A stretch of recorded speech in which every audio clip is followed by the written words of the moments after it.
Welcome to Global Village. We are very glad to have Anne from Brooks Victims Association and also Mr. Randy from Medicine Hat Police Services Unit. Welcome to the program. Thank you. Thank you. Anne, could you tell us a little bit about yourself and Victims Association? Yes, I moved to Brooks about 6 years ago, and moving to Brooks, I had been told that Brooks was a good place to get involved in the community, and after 2 years of living in Brooks, I stepped down from my previous position, and a position came up with Victim Services, and I got hired within after a day's interview, but I have loved my job ever since. And Victim Services, what we are, we work alongside with the police, and we do crisis intervention calls, and we provide services to victims of crime and also tragedy. Wow. So you are connected to the RCMP? We're not policing, but we're more of the social aspect of it. We're housed in the RCMP, and we work alongside with the RCMP in Brooks and Bassano. Oh, and Bassano. Yes. Okay. Not other area of County of Newell then? No, we do cover the entire County of Newell, but the only two detachments are in Brooks and Bassano. Oh, okay. Yes. Understand. Okay, Mr. Randy, tell us a little bit about yourself. Well, I'm a police officer with the Medicine Hat Police Service. I have just under 25 years combined service. I initially was with the RCMP and joined Medicine Hat Police Service in 1997, and I've been with them ever since. During that period of time, I've had the opportunity to work in many different policing units, and as of this year, in April, I was transferred to a new unit that's newly formed by the Medicine Hat Police Service. It's the Safe Families Intervention Team, which is a unit that combines, it's a partnership with the Medicine Hat Women's Shelter as well as the police service, and it's housed in our new police service building. Okay. So I've been working with them since about April. So they are more intervention then? Yes, it is an intervention unit, that's correct. Oh, so that's more proactive then? Yes, it's very much more proactive in that we actually follow up on the calls that our police officers attend during their shifts. Once they submit their reports, then we review the files to see who the people involved are, and then we try and contact them and offer them support services. And what do you think, Randy, that the root cause could be as a domestic violence? I know there might be million root causes, but what do you think the most probable one that, from your experience? I would say that when it comes to domestic violence, it all really comes down to a control issue, and it's individuals that seem to be trying to find who has more control in a relationship, and that's basically what the root cause of domestic violence is. Those people have different reasons why they're seeking control. It may have been their upbringing, it may have been their interactions through life, but I think basically it comes down to a control issue. Usually they say control issue comes from low esteem, because if somebody feels little inferiority complex on their own mindset, they will try to control somebody just to make feel that they are the upper hand of this. A lot of people will react on control, but again, the benefit of a family is respect for each other. Correct. That's the and as an also immigrant person, there are also some discussion that I had some of the visible minorities in specifically in Brooks area, County of Newell, and their mindset was if the police receive a call from some minority group, they will deal the issue different than they deal mainstream Canadian. Would that be the way they perceive, as the inspector was mentioning, or that is something that fact is attached to? Unfortunately, and also coming from Africa myself and being an immigrant here, and we have come from countries where policing is negatively viewed. So when you come to a different country, you take your mindset with you. And then when the police here do the intervention, your mindset too is the same as you left at home, and you think they're here also with their ways of doing things, and you see the intervention a little bit negatively. Unfortunately, a lot of these people come to this country with their, with that mentality. But when they come to our office, it is our duty and responsibility to re-educate them and to help them see that this is a good thing. We're intervening in a situation that, was not supposed to happen, is not supposed to happen, and many times our victims are not always safe in those situations. And by educating them, they will eventually understand. And we have seen a lot that have turned around and they've realized this is a good job and this is a good service that they're getting here in Canada. Yeah, because I believe even some of them, I understand, think that if a wife called the police and for some reason the police come, they try to make things in a way of family issue, to intervene a family issue. But when that phone call is to the police, there is no coming back, because that's a complaint from a domestic issue. Some people have the view that they can intervene in a cultural way by elders and all that stuff. And that's also another problematic because of the mindset the individual is coming from. Yes, and this is where they need to understand. When we left Africa, we didn't bring, all our extended family, our, relatives, and all the chiefs, and everybody that's supposed to, sit down and listen to our problems. When we came as individual family units, and so you don't have that extended family where you can rely back onto, so that they can intervene and probably even help mitigate some of these circumstances. So when you come here, of course, you are reliant on the services that are in the community, and where there is, and of course, if something goes wrong, we all know the number to call is 911. Yep. And you know what? And who shows up when it's 911 call, and especially when it's domestic related? The police will show up. And again, as I said, it's a matter of educating and re-educating them, and they will eventually understand and get it. But saying that, and there are cases where even after a 911 call and the police do show up, where charges are not laid. And in those situations, we will sit down with them and we will do, the extensive follow-up. If there is a community of people that are willing to support this couple to help them resolve their issues, and we will, work with them. And in some cases, we rely on other services like the counseling, services that we have in town, or the mental health services. And we work with community agencies and also community people that are willing to help. Without being laid charge then?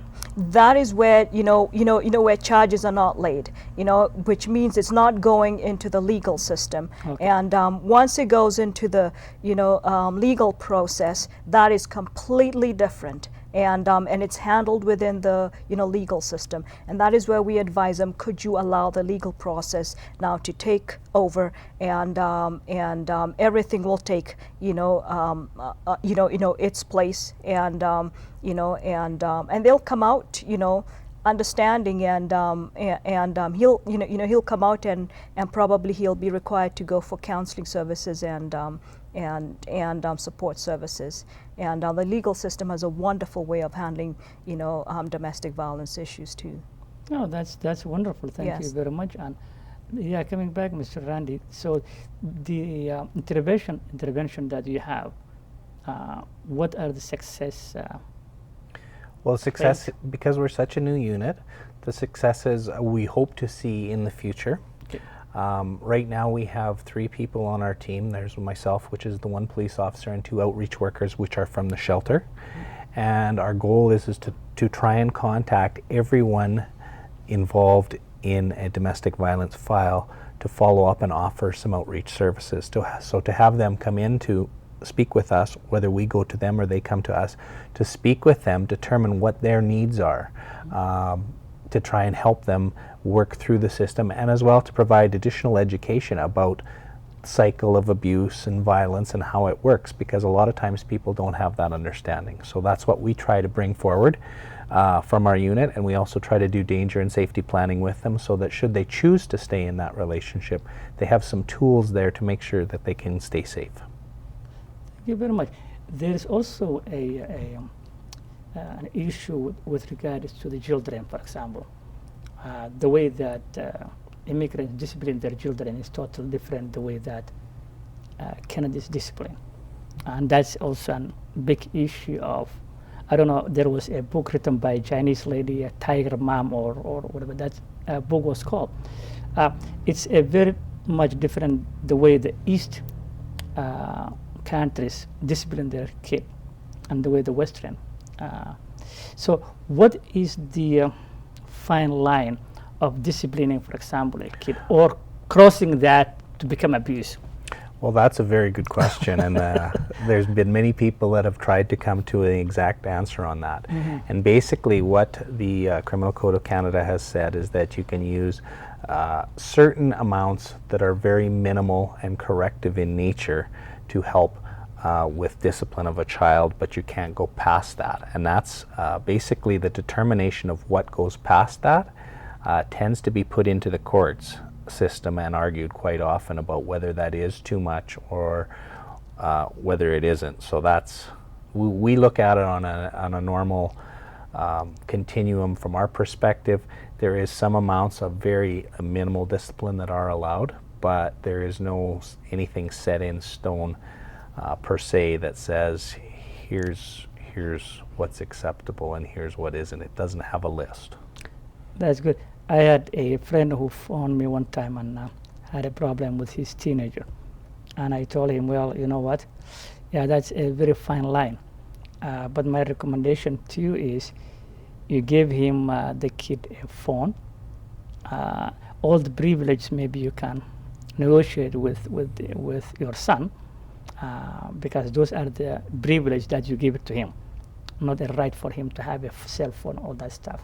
So you can probably, take away from the phone, take away the privilege that will, he will smell the coffee without crossing the border of being an abused father. That's correct. That was my just personal opinion. And I think it's a going trend too nowadays that actual physical contact in the form of disciplining is slowly on the down. It's deteriorating. Yep. That's not being used as more as frequently as it was previously. Mm-hmm. I think it's more on the lines of what you're talking about here by removing privileges as a more acceptable method of discipline for children. And the kid and the father are very good now, because he took away all the privilege for 2 weeks. So he smelled the coffee, because those are things that the father was paying, not the kid.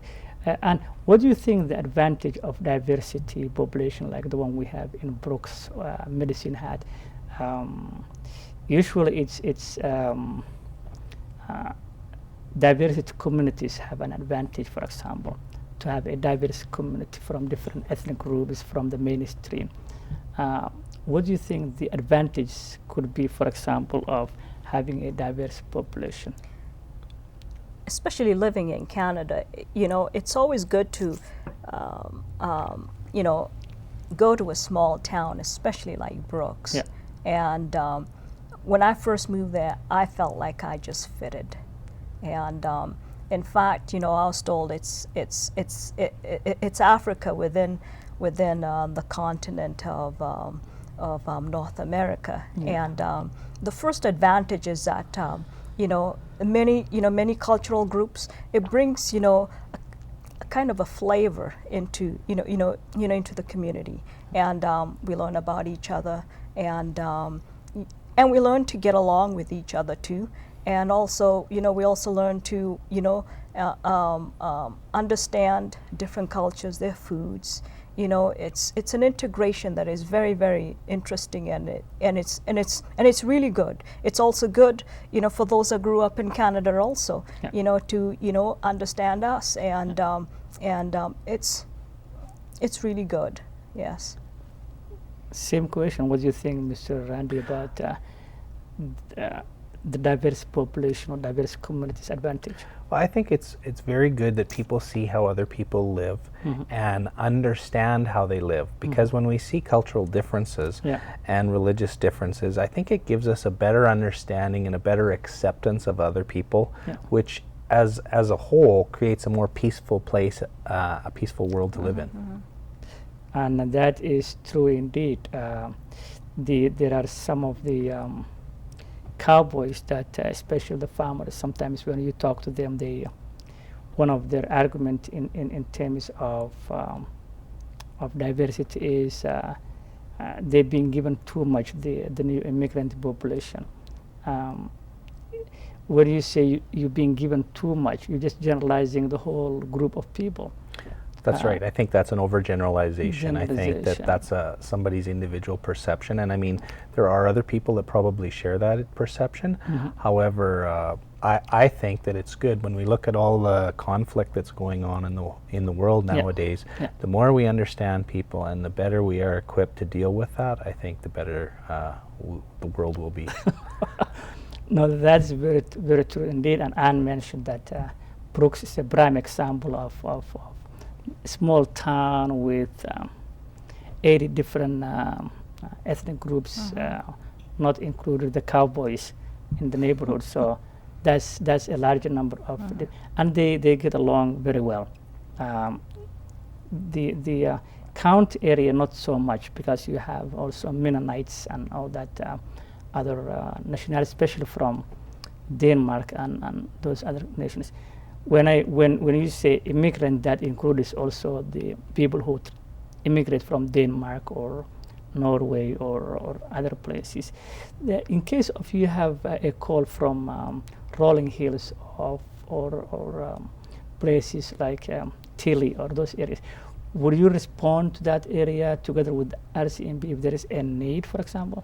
Yes, and the way Victim Services works is that we have a group of volunteers, and thankfully we do have a few of them that live in outlying areas, and we have one lady that lives in Rolling Hills.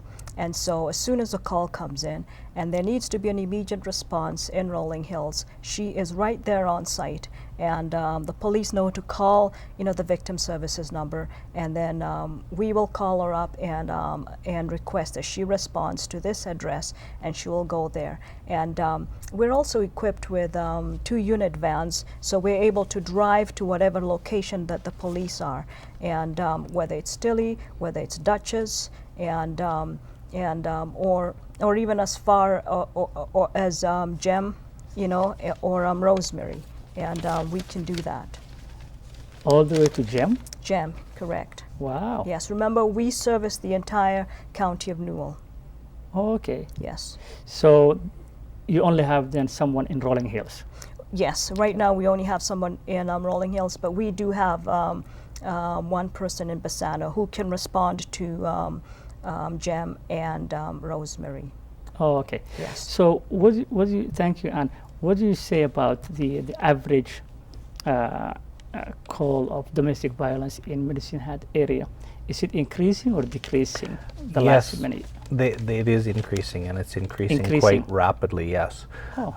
As short as probably 2 to 3 years ago, we were dealing with roughly 250 calls of domestic violence per year.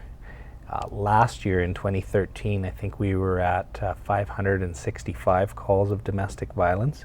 Wow. And already this year we are at that number, and it's the middle of October, so we are going to exceed again the number of domestic violence calls. And I think that was probably one of the reasons why, well, it definitely was one of the reasons why we started looking at trying to assist in bringing those numbers down through the use of intervention, and that was part of the reasons why we formed an alliance with the Medicine Hat Women's Shelter to start working together to combat and try and bring those numbers down. So why you think that hike is then for the past year and a half, 2 years? Based on Again, many combinations. there's many combinations of things, but I think nowadays, I think life's pace has got very rapid, Yeah. and I think that plays a big part in it. People are being pulled in so many different directions, and we need to be here and we need to be there, and it's not as simple of a lifestyle as it used to be in the days of past. Yeah. So I think that increased pressure has also led to increased numbers of, or increased incidents of domestic violence. So when you say you talk about women's shelter, do you also have a men's shelter then here in Medicine Hat? No, there is not a men's shelter in Medicine Hat. I believe there is only one men's shelter in the province, and that actually is in Strathmore. I believe that's the only shelter for men, and I don't believe there's many beds. There may only even be one bed, I'm not sure, but I believe it's one bed, and I think you have to have children involved in order to stay there. So the ability to access that shelter is somewhat limited. Yeah. So we need to look for other options if we do have somebody who is a male that is a victim, to accommodate them. I thought if I could be wrong, but I thought Brooks had sometime an idea of having a men's shelter. They're looking into getting a men's shelter, and the new shelter that is going to be built on the east side of Brooks will encompass a male section to accommodate males that are affected by domestic violence. Correct. So they're building now, or No, and that's the idea? that's yes, that's the proposal, and it's yet to go through. And but once we get one, it will have a section for males. So we must have then more than one bed, I hope. That because if it's something in the Bible that shows that there is a need then in Brooks for a male victim then. Yes, there's always been a need, and it's not always women. You know, traditionally we think that women are, the victims, even though, the high percentage of victims are female, but we do have a smaller number that are male that are affected by domestic violence, and they do need a place to go to, especially when they're fleeing, and if they have children too. Wow. So when you have a male victim, what's the procedure? Then you guys take the male and the children and accommodate them in a hotel? Well, we don't accommodate anybody in hotels. Yeah. What we would try to do, we'd still offer our outreach services to them, and there is other agencies like the Salvation Army shelter, Okay. where people can go and stay for short periods of time, but I'm not exactly certain whether they would accept families of parents and their children at the shelter. So that would be something that I'm not 100% sure on. Especially when there is children involved. Yes. And keeping in mind too that, family child services or health services have the ability to deal with that aspect through the use of foster homes and also other facilities that they have that they can get children in for short-term care in the interim while some of the court matters are being dealt with. But it's not so much male victim in the area. No, it's not necessarily male victim oriented. Okay. What are the challenges, thanks Randy, what are the challenges that we have in Brooks and County of Newell in terms of language and culture, for example?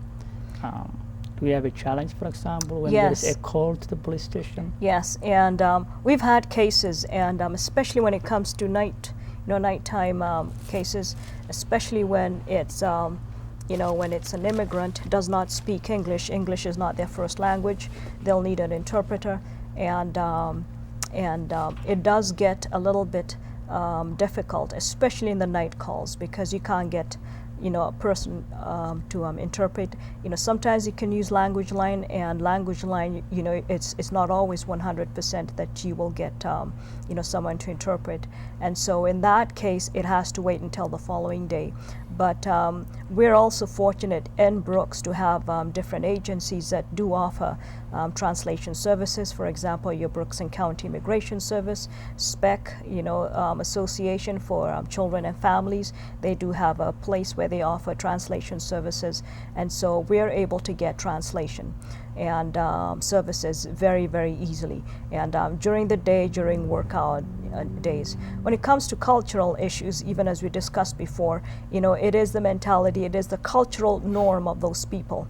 And it's for them to be able to understand what is legal and what is acceptable in Canada, especially when you bring your own culture, own mindset, your own behavior patterns that you have, back home. It is very, very difficult for, for people to understand. We've had cases where, they've come in and it's been, reported that, domestic violence took place, and they will flatly deny that anything took place. They don't see anything wrong with it. It is a cultural norm. And again, as I said before, it is a matter of educating them, for them to see it, for what it is, and for them to understand, and so that they can cooperate with the police and with the legal system, and to have the issues resolved. And it's an ongoing thing, and you can't educate somebody over 1 hour when they've lived that way, for several years. And they will need that support, even after, when it's gone through the legal system.